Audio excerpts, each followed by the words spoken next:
આકાશવાણી ભુજ સમાચાર વિરલ રાણા વાંચે છે.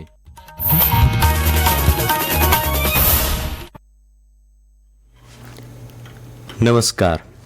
રાષ્ટ્રપતિ દ્રૌપદી મુર્મુએ ગુજરાત પ્રવાસના અંતિમ દિવસે ગઈકાલે કચ્છના ખડીરબેટ સ્થિત ધોળાવીરાની મુલાકાત લીધી હતી. મુલાકાત દરમિયાન શ્રીમતી મુર્મુએ હડપ્પન સંસ્કૃતિ, રહેણી કહેણી, મહાનગરમાં જળસંગ્રહ તથા નિકાલની અદભુત વ્યવસ્થા તેમજ વિશાળ દિવાલો વિશે વિગતવાર માહિતી મેળવી હતી. 4 દિવસના પ્રવાસ દરમિયાન શ્રીમતી મુર્મુએ પ્રથમ દિવસે એકતાનગરમાં સ્ટેચ્યુ ઓફ યુનિટીની મુલાકાત લીધી હતી. બીજા દિવસે આરોગ્ય વન, મિયાવાકી ફોરેસ્ટ, જંગલ સફારી અને એકતા કૌશલ્ય વિકાસ કેન્દ્રની મુલાકાત લીધી હતી અને અમદાવાદમાં રાષ્ટ્રીય ડિઝાઇન સંસ્થા એનઆઈડીના 44મા પદવીદાન સમારોહમાં તેમજ ત્રીજા દિવસે ગાંધીનગરમાં નેશનલ ફોરેન્સિક સાયન્સ યુનિવર્સિટી એનએફએસયુના ત્રીજા પદવીદાન સમારોહમાં ઉપસ્થિત રહ્યા હતા. એ જ દિવસે ભુજના સ્મૃતિવન, ભૂકંપ સ્મારક અને સંગ્રહાલયની મુલાકાત લીધી. સાથે ધોરડો ખાતે વણાટ કળા, રોગન કળા અને ભરતકામના કારીગરો સાથે મુલાકાત કરી સંવાદ કર્યો હતો. કચ્છ મુલાકાતના અંતિમ દિવસે જિલ્લા વહીવટી તંત્રની ટીમે કચ્છી કલાઓથી સજ્જ સ્મૃતિચિહ્ન રાષ્ટ્રપતિશ્રીને અર્પણ કર્યું હતું. ભુજ એરફોર્સ સ્ટેશન ખાતે ગઈકાલે રાષ્ટ્રપતિશ્રીને ભાવભીની વિદાય અપાઈ હતી. પ્રધાનમંત્રી નરેન્દ્ર મોદીએ કહ્યું છે કે સરકાર કૃષિ ક્ષેત્રના વિકાસ અને ગ્રામીણ સમૃદ્ધિના બેવડા લક્ષ્યને પ્રાપ્ત કરવા માટે આગળ વધી રહી છે.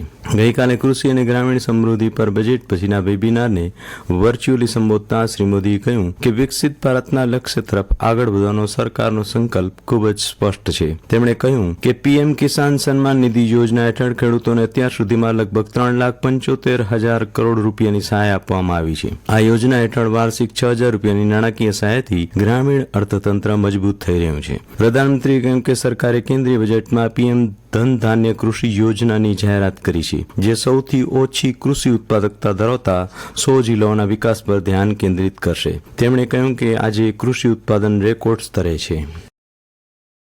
પ્રધાનમંત્રી મોદી ગઈકાલે સાંજે ગુજરાતની 3 દિવસીય મુલાકાતે આવી પહોંચ્યા હતા. જામનગર એરફોર્સ સ્ટેશન પર તેમનું આગમન થતાં સાંસદ પૂનમબેન માડમ, મંત્રી મુળુભાઈ બેરા, રાઘવજી પટેલ, સ્થાનિક ધારાસભ્યો, મેયર તેમજ ભાજપના હોદ્દેદારોને તેમણે આવકાર્યા હતા. આજે વહેલી સવારે પ્રધાનમંત્રી વનતારા પહોંચ્યા છે, જે બાદ તેઓ પ્રથમ જ્યોતિર્લિંગ સોમનાથ મહાદેવના દર્શન કરવા જશે. કેન્દ્રીય મંત્રી અશ્વિની વૈષ્ણવે ગઈકાલે અમદાવાદ રેલવે સ્ટેશનની મુલાકાત લીધી અને ચાલી રહેલા પુનર્વિકાસ કાર્યનું નિરીક્ષણ કર્યું. પત્રકારો સાથેની વાતચીતમાં શ્રી વૈષ્ણવે જણાવ્યું કે જાહેર સૂચનોના આધારે સ્ટેશનની ડિઝાઇનમાં ફેરફાર કરવામાં આવ્યો છે. પ્રવેશદ્વારમાં ગુજરાતના સાંસ્કૃતિક પ્રતીક તોરણ જેવી મુખ્ય વિશેષતાઓ સામેલ કરાશે. ગુજરાતના વિકાસ પ્રત્યે કેન્દ્ર સરકારની પ્રતિબદ્ધતાનો પુનરોચ્ચાર કરતા તેમણે કહ્યું કે ગુજરાતને રેલવે વિકાસ માટે 17,155 કરોડ રૂપિયાનું રેકોર્ડ બજેટ ફાળવવામાં આવ્યું છે. કેન્દ્રીય રેલવે મંત્રી અશ્વિની વૈષ્ણવે ખેડા જિલ્લાના ઉત્તરસંડા પાસે નવનિર્મિત બુલેટ ટ્રેન પ્રોજેક્ટની મુલાકાત લીધી હતી. ગુજરાત જાહેર સેવા આયોગ જીપીએસસી દ્વારા આગામી પરીક્ષાઓનું સમયપત્રક નક્કી કરાયું છે. ગુજરાત મુલ્કી સેવા વર્ગ 1 તથા વહીવટી સેવા વર્ગ 1 અને 2ની પ્રિલિમ પરીક્ષાઓ આગામી 20 એપ્રિલ અને મુખ્ય પરીક્ષા 20 થી 29 એપ્રિલ દરમિયાન લેવાશે. જીપીએસસી દ્વારા પરીક્ષાઓ બાદ પરિણામનો સમય પણ નક્કી કરવામાં આવ્યો છે.